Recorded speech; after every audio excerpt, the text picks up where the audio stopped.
Samantala, Kerwin Espinosa, formal nang kinasuhan ang mga pulis na persons of interest sa pamamaril sa kanya.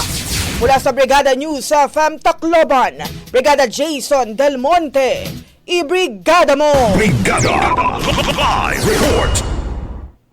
Formal nang nagain ang kaso sa Provincial Prosecutor's Office sa Baybay City, Leyte. Kanina, si Alvira Leyte may candidate, Kerwin Espinosa, laban sa mga pulis na person of interest sa pamamaril sa kanya habang nangangampanya sa barangay Tinagaan, Alvira Leyte, yung abilagist ng kasalukuyan. Ayon sa inisyal na informasyon na nakuha ng Brigada News of M. Tacloban, frustrated murder ang isang pangkaso ni Kerwin laban sa nasabing mga pulis.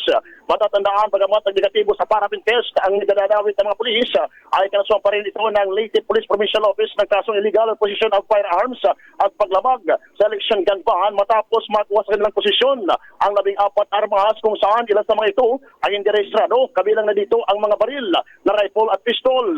Sa ngayon, nasa loob pa rin ng Provincial Prosecutor's Office si Espinosa kasama ang ilang mga testigo. In the heart of changing lives, ito si Brigada Jason Del Monte ng 93.5 Brigada News FM Tacloban, the Music and News Authority. Ang bahaging ito ay hatid sa atin ng Guard C Plus with Zinc Capsule. Always protektado ang kalusugan.